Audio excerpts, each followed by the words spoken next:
যে দমন-পীড়ন, দখলদারিত্ব আওয়ামী লীগ চালু করেছিল তা যেন ফিরে না আসে, মন্তব্য করেছেন নুরুল হক নূর। আওয়ামী লীগকে সন্ত্রাসী সংগঠন ঘোষণা ও নিবন্ধন বাতিলের দাবি নাহিদের। এদিকে শহীদ আবু সাঈদের বাবাকে আর্থিক সহায়তা সেনাপ্রধানের। সর্বশেষ জানাবো, জরুরি অবস্থা জারি নিয়ে গুজব ছড়ানো হচ্ছে, মন্তব্য করেছেন স্বরাষ্ট্র সচিব। শুনছিলেন সংবাদ শিরোনাম।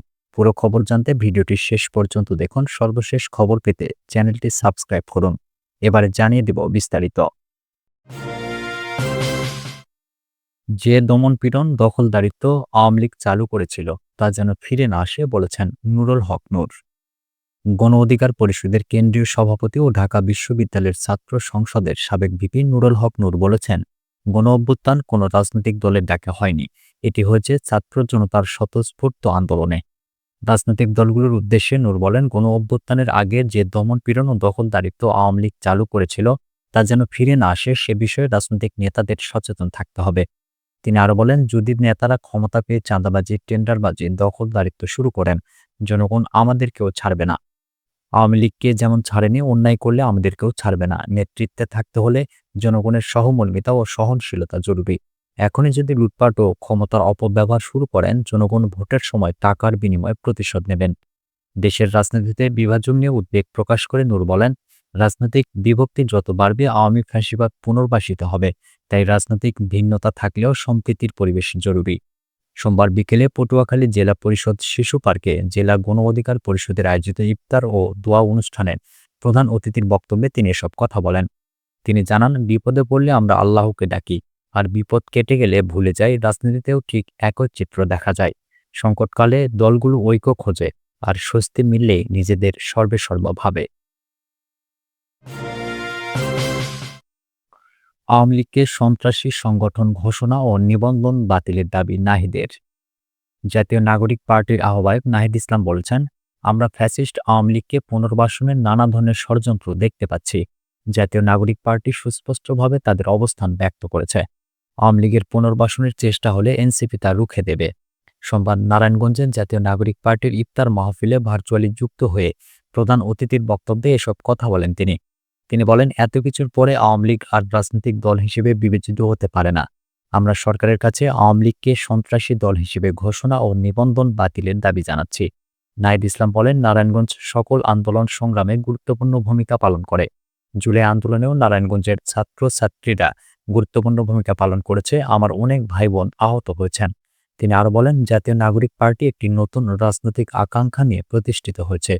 আমরা মানুষের প্রত্যাশা, ভালোবাসা এবং সমর্থন নিয়েই নতুন রাজনীতি করতে চাই। এনসিপির ৩টি এজেন্ডা নিয়ে কাজ করছে। আমরা বলেছি, জুলাই অভ্যুত্থানে হত্যাকাণ্ডের বিচার, রাষ্ট্রের কাঠামোর সংস্কার ও নতুন সংবিধানের জন্য গণপরিষদ নির্বাচনের কথা আমরা বলেছি। কারণ আমরা মনে করি বর্তমানে প্রেক্ষাপট ছিল জুলাই আন্দোলন। আওয়ামী লীগের বিচার নিশ্চিত করা না হলে আমরা আরেকটি ফ্যাসিবাদ যে দেখব না, তার নিশ্চয়তা নেই। নাহিদ বলেন, মানুষ পরিবর্তন চায়। মানুষ চায় না একই অবস্থায় আমরা ফিরে যাই। তবে বিভিন্ন রাজনৈতিক দল পুরনো বন্দোবস্তের দিকে যাচ্ছে। সংস্কারে অনেকের অনাগ্রহ। তবে জুলাই আন্দোলনে আমরা যারা ছিলাম, আমরা সংস্কারের জন্য কাজ করব।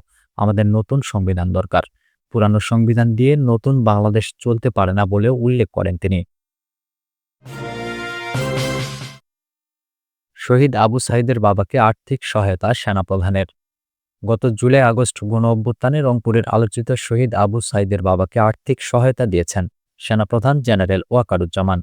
সোমবার সেনানিবাসে আবু সাঈদের বাবা মকবুল হোসেনের হাতে আর্থিক সহায়তা তুলে দেন সেনাপ্রধান। গত বছরের ১৬ জুলাই রংপুরে আন্দোলন চলাকালীন নিরস্ত্র অবস্থায় পুলিশের গুলিতে শহীদ হন আবু সাঈদ। গত ১০ ডিসেম্বর শহীদ আবু সাঈদের বাবা হঠাৎ হৃদরোগে আক্রান্ত হলে তাকে জরুরি ভিত্তিতে সেনাবাহিনীর হেলিকপ্টারের মাধ্যমে রংপুর থেকে সিএমএইচ ঢাকাতে আনা হয় এবং উন্নত চিকিৎসার মাধ্যমে তিনি সুস্থ হয়ে ওঠেন। রোববার জুলাই আগস্ট গণ অভ্যুত্থানে আহত ব্যক্তিদের সম্মানে আয়োজিত ইফতার মাহফিলে সেনাবাহিনী প্রধানের আমন্ত্রণে আবু সাঈদের বাবাও উপস্থিত ছিলেন। জরুরি অবস্থা জারি নিয়ে গুজব ছড়ানো হচ্ছে, মন্তব্য করেছেন স্বরাষ্ট্র সচিব।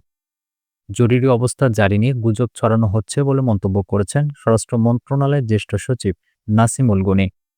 সোমবার সচিবালয়ে এক অনুষ্ঠান শেষে সাংবাদিকদের প্রশ্নের জবাবে একথা বলেন তিনি।